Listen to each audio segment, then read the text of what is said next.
ભગવાનના મંગલમય પ્રાગટ્યની કથા આપણી પાસે જે શેષ સમય છે એની અંદર આપણે ગાઈએ, ભગવાનનું મંગલમય પ્રાગટ્ય કરીએ. મથુરા મંડળની અંદર વસુદેવ અને દેવકીના લગ્ન થયા, વિદાયનો દિવ્ય સમય આવ્યો. સોનાના રથ ઉપર વિરાજી અને કંસ બહેન દેવકીને આજ વિદાય આપવાના છે. મથુરાના રાજમાર્ગ ઉપર રથ પસાર થઈ રહ્યો છે. સમય દિવ્ય આકાશવાણી થઈ. પથિપગ્રહિણામ કંસ મા બાસ્યા હા શરીરવા. અબુધ કંસ બહેન દેવકીને તું આટલો બધો પ્રેમ કરે છે, પણ કાન ખોલીને સાંભળી લેજે. અસ્યાસ્ત્વા અષ્ટમો ગર્ભ હંતાયાવૌ સે બુધ.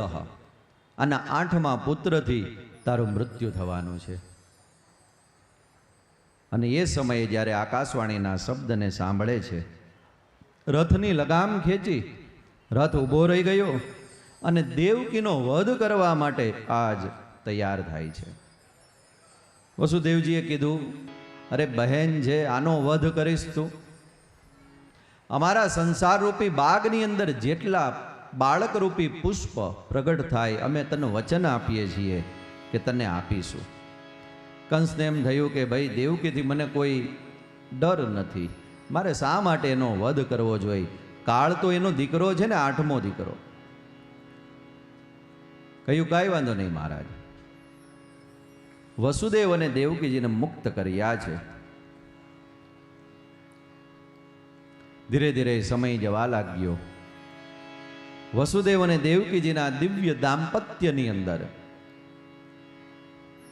પુત્રના જન્મ થવા લાગ્યા. પણ જે રીતે વસુદેવજીએ વચન આપ્યું છે, અમારે ત્યાં જે જે બાળકોનો જન્મ થાય, કંસ અમે તને આપીશું, વચન પ્રમાણે એમને અર્પણ કરે છે. સ્વામિનારાયણ સ્વામિનારાયણ સ્વામિનારાયણ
ભાગવત કથા સપ્તાહ જ્ઞાન યજ્ઞ જ્યારે અહીંથી પ્રવાહિત થઈ રહી છે ભગવતીના સાનિધ્યની અંદર, ધર્મ જગતના પૂજ્ય ચરણોના આપણને નિત્ય આશીર્વાદ પ્રાપ્ત થઈ રહ્યા છે. એ ક્રમની અંદર પૂજ્ય સંતો અહીં સ્વામિનારાયણ મંદિરથી પધાર્યા છે.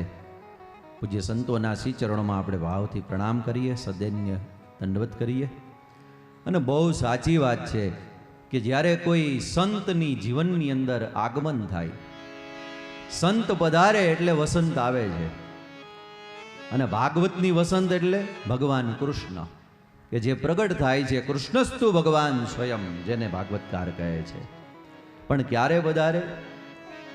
જ્યારે કોઈ સંતનું સાનિધ્ય હોય, સંતની કૃપા દ્રષ્ટિ હોય, એણે બતાવેલા ભક્તિના માર્ગ ઉપર મારા ને તમારા જીવનની ગતિ થતી હોય, ત્યારે સમજવાનું જેને જેને સંત પ્રાપ્ત થઈ ગયા એને ભગવંતની પ્રાપ્તિ થવામાં બહુ વાર નથી લાગતી. અને પરિણામે જ સંતો આપણા ઉપર કૃપા કરુણા કરવા માટે, અહેતુકી કૃપા કરુણા કરવા માટે પધારતા હોય છે. એવા પૂજ્ય સંતોને પ્રણામ કરી અને ભગવાન કૃષ્ણના મંગલમય પ્રાગટ્યની કથાનો પ્રવાહ જે શરૂ છે, આયે ભાવ છે ભગવાન કે પ્રાગટ્ય की ओर જાય. સંસારરૂપી બાગની અંદર વસુદેવ અને દેવકીને ત્યાં જેટલા પુત્રોનો જન્મ થાય, વચન પ્રમાણે કંસની પાસે લઈ અને આવે, અર્પણ કરે. પણ કંસને એમ થાય કે 8મા બાળકથી મૃત્યુ થવાનું છે, આનાથી મને કોઈ ભય નથી, તો શા માટે હું બાલ હત્યા કરું? અને એમાં પણ બેનના દીકરાઓ આ બધા.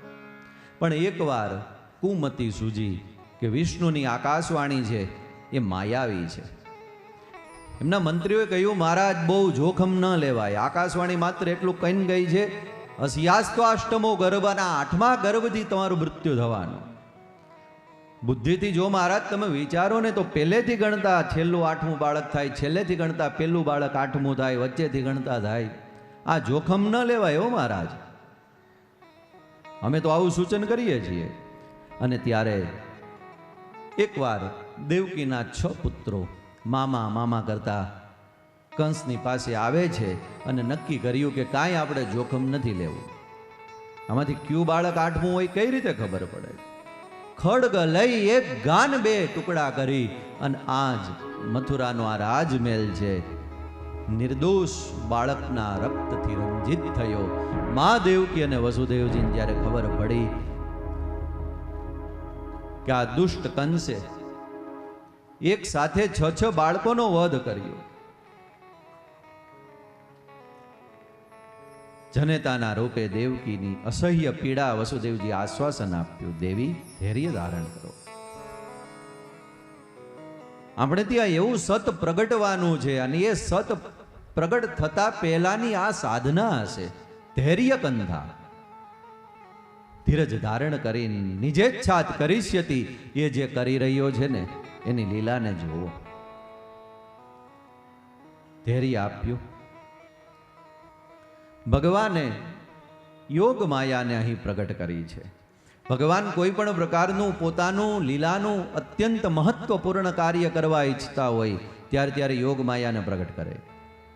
જો યોગ માયા ભગવાનના પ્રાગટ્યના સમયે અહીં આવે છે, આગળ જતા રમા ક્રીડમ ભૂન્દ્રુપઃ, વૃંદાવનની અંદર લક્ષ્મીજી છે એ સમૃદ્ધિના રૂપે આવી અને ત્યાં નિવાસ કરે છે. વૃષભાન દુલારી રાધાના રૂપે ભગવાનની યોગમાયા ત્યાં રહે છે. સૂર્ય તનિયા કાલિંદીના રૂપે યોગમાયા ત્યાં રહે છે.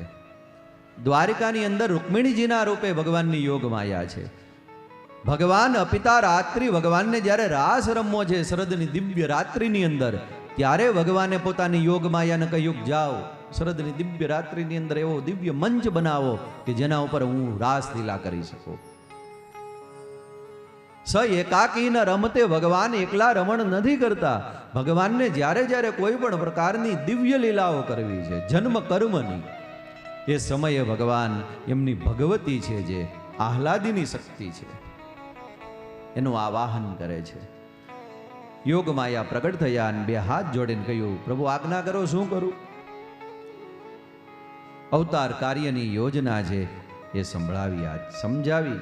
કહ્યું, દેવકીના 7મા બાળકનું સંકર્ષણ કરી અને વ્રજની અંદર રહેતા વસુદેવના પત્ની રોહિણી એમના ઉદરની અંદર સ્થાપિત કરો. તમે દેવકી જશોદાજીને ત્યાં પુત્રી બનીને આવજો, હું દેવકી પુત્ર બનીને આવીશ. વ્રજમંડળની અંદર જઈને મારે 11 વર્ષ 52 દિવસની લીલા કરવાની છે. હું ત્યાં આવું, પિતા વસુદેવજી આપને અહીં લઈને આવશે. દેવી આપને આટલું અવતાર કાર્ય તમારું પરિપૂર્ણ કરવાનું છે. ભગવાનની આજ્ઞા પ્રમાણે યોગ માયાએ મા દેવકીના ઉદરની અંદર રહેલ ગર્ભનું સંકર્ષણ કરી અને રોહિણીજીના ઉદરની અંદર એમને સ્થાપિત કર્યા અને મોટા ભાઈ શેષજીનો પ્રાદુર્ભાવ થયો છે, પ્રકટ થયા છે.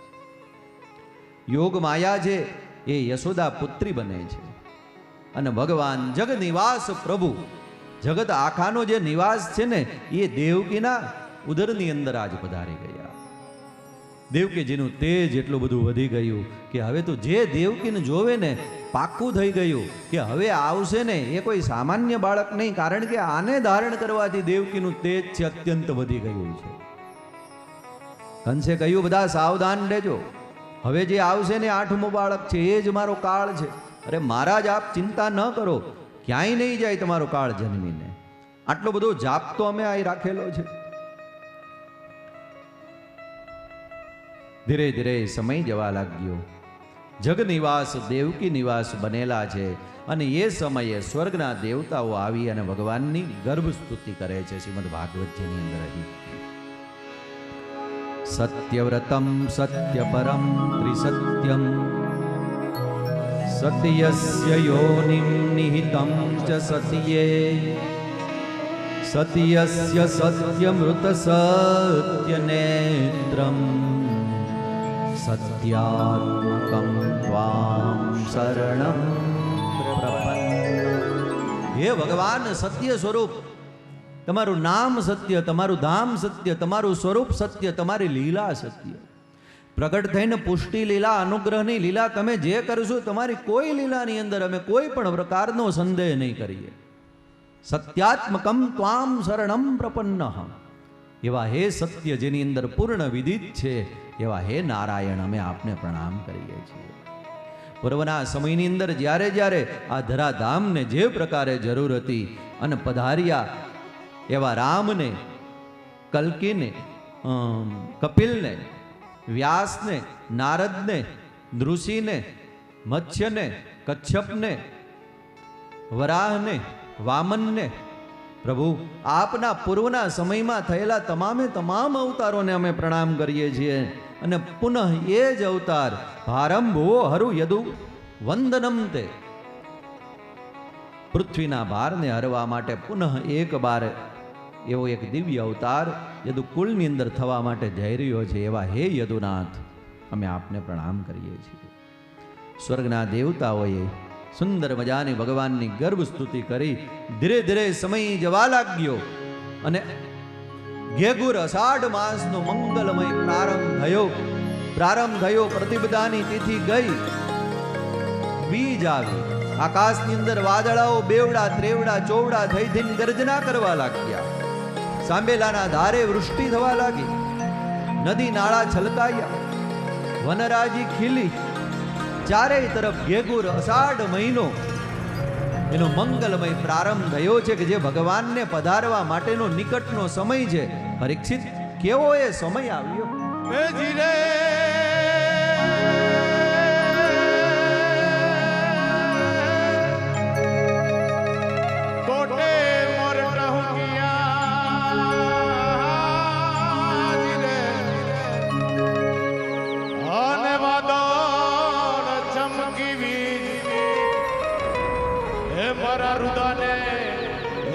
જોને હાબરે હો અરે રે એ તો આવી અષાઢી હે અષાઢ ચારમ મેઘ મલ્હારા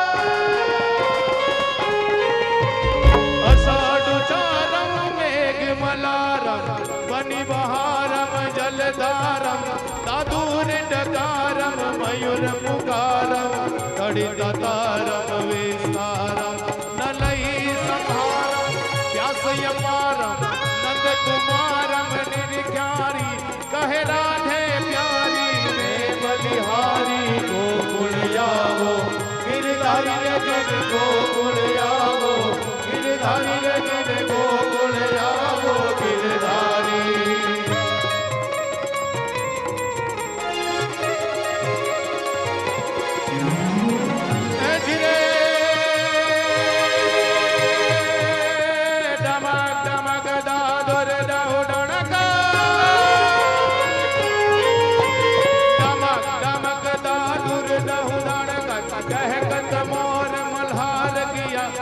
पीहू पीहू शब्द पुकारत चातक कुहू कुहू कोकिल कंठ गिरा तम घड़ड़ घड़ड़ तम होठ कड़ाका करवर गिरिवर शिखर चले तब रुम झुम बरसत बरसत घरर घरर घन घोर गजर धीरे घरर घरर घन घोर गजर धीरे घरर घरर घन घोर गजे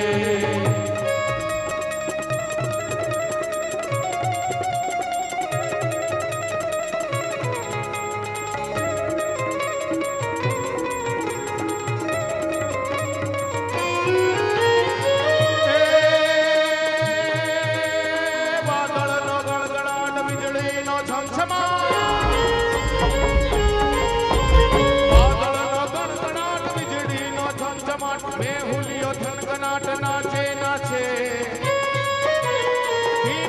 धारी मारवा जोगीड़ा मा झांझर नो झणझणाट वागे वागे